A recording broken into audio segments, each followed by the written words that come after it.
I'm guessing because you were seeking solutions at such a young age that you didn't just have anxiety, you must have had some trauma. Yes. And the trauma is really the issue. That's really what gets addiction. It gets the genetic potential for addiction really going. And when kids start searching around for solutions under the age of 15, particularly under the age of 13, I just, that's trauma. I mean, there's something causing them to be so dysregulated that they have to reach outside of their body to try to feel better. And then if you have the genetics of addiction on top of that, now you have trauma and addiction. Now you have two problems. And that's very, very, very common. Yeah, I think I definitely had the combo. I was talking to Megan before. I was like, I think I'm going to tell my story of what happened to me when I was 12 years old. But this moment in time was like very difficult for me to even tell anybody until I was about a senior in high school. I think until I was 18. Do you want to talk about it? I get this feeling that might not be right for you to talk about. He's just never had a therapist either. I know, but I feel your discomfort. Are you sure you want to talk about it? Well, yeah, but I always get discomfort. I'm on the podcast. I get nervous. Yeah, but I'm saying is make sure this is the right thing for you to do. It's just I don't we can normally always say that. We can always cut it out too. That's the safety. But I don't mean even necessarily. Sometimes just saying it out loud can be a little overwhelming. But okay, I'm here. Well, no, because I think I'm okay with it now, and I've been doing a lot of like transcendental meditation. I just started doing Wim Hof breathing, and I've forgiven the kids that affected me in this way. Like I'm okay. Okay. And maybe my story could help someone else avoiding. I wish I avoided drinking at such a young age, and I wish I addressed this problem differently. So I guess it was like one of the first, I can't remember if it was the first time I drank or the second time, but it was very close to one of those. And I stayed at a friend's house, and, I'm 12 years old. I was a late bloomer regardless. Like Megan's like, oh, look, you kind of got a beard. I'm 28 years old. I made a comment like, cause I was so drunk, I sat down to pee cause I'm exhausted, kind of, peed on my balls and made a joke. They're like, how did you do that? How was your dick small? Is your dick small? And they're trying to like take my pants off while I'm drunk. I'm like, no. And then finally we pass out, but I wake up the next morning and I get in the shower. They had drawn measurements on me, right? So then I just like break down. I'm crying. I'm like, what is happening? Get out of the shower, look at my friends. I just go, that was fun, guys. I hope you have a good day. Talk to you tomorrow. Like nothing happened. Like I felt like a mask just went over me and I just became like a different person. And I couldn't shake that moment for like probably 10 years or so. That's rough. Yeah. And I'm wondering if something else had happened like earlier in your childhood too to kind of set you up. Did your parents split up or anything early? No. Fantastic life. Fantastic childhood. Nothing. I just... Did your parents split up when you were younger?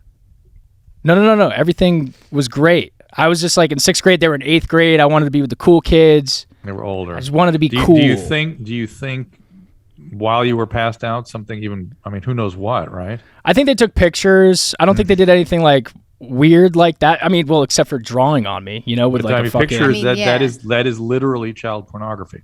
Yeah, that is producing child pornography. Yeah, but again, they were like 14. See they how were kids as well. He keeps trying to like giving them excuses. In the most states, that doesn't matter. They committed felonies even if they were under 18.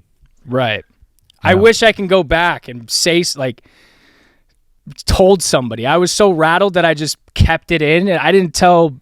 I think I told you when I was a senior in high school.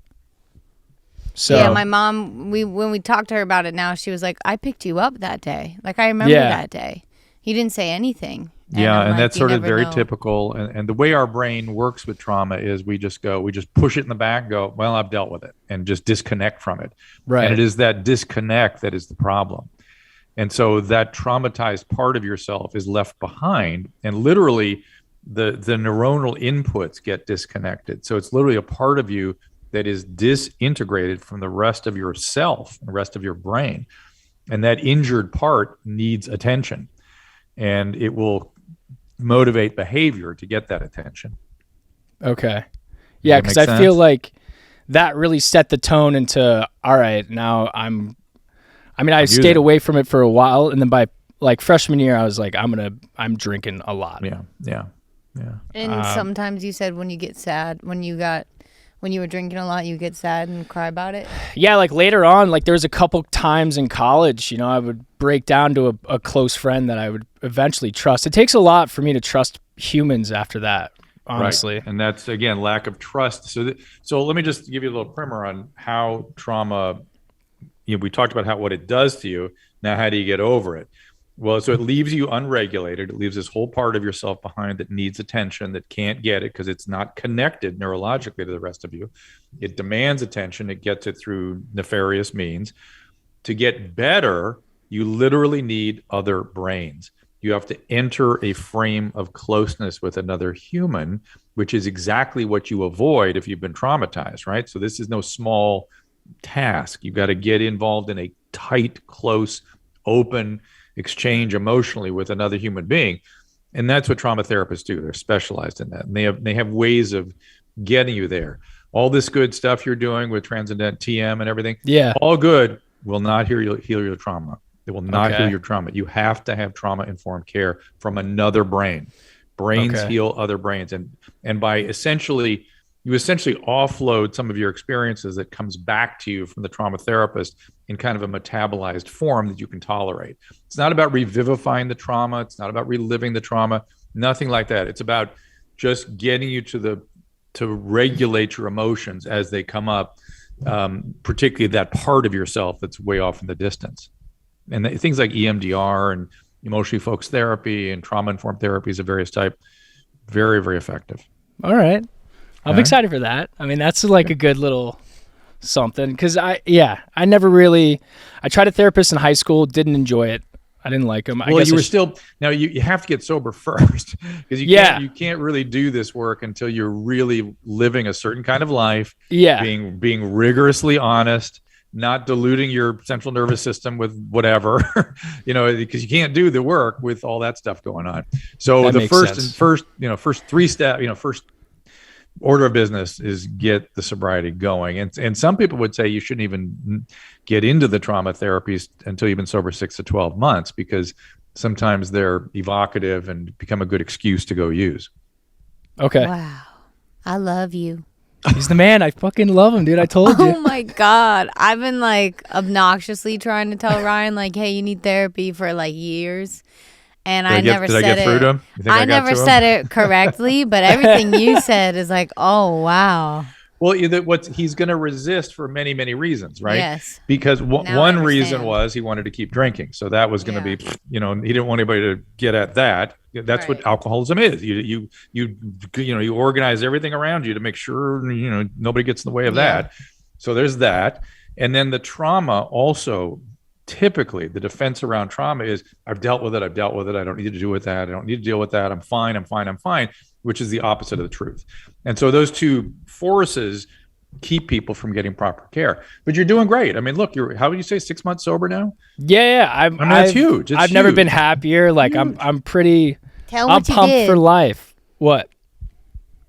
Oh, I ran the New York City Marathon. I hobbled it. I hobbled the 7 You did it. It was the hardest thing I've ever done in my life. Yeah, he's like accomplishing crazy goals nowadays. Well, the running was very helpful for sobering up because, your mind is racing, and when you're running and blasting music, you don't really think about. I mean, you do kind of think about some life, but you're just going, and it definitely helped big time. Not my legs, but my brain. Excellent. Yeah. So it's a daily thing. It's a daily thing staying sober. It's that's why they say one day at a time. You can't go, for the next 10 years, I'm never going to touch anything.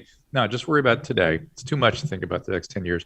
But in the meantime, taking care of your psychological, brain, they're brain issues. I mean, our brains get injured just like every other part of our body can get injured. And guess what? There are treatments, and guess what? They work. So that's the good news. You live in a time when these treatments are quite efficacious. Dr. Drew, I recently got my brain examined by Dr. Amen. Mm-hmm. I did a scan. Right. Do you recommend that Ryan does that? I know Dan very, very well. Did you go to Newport? Is that where you went? No, I went to the one. There's one in Encino, California. Okay. Yeah, there's one in Encino too. But I wouldn't do that just yet. Not yet. You have significant tasks at hand already. Yeah. If you are effectively engaged in sobriety and you're in trauma therapy and you have persistent symptoms that nobody seems to be able to help you with or you can't explain, yes, then that's a good time to go there. Okay. Yeah.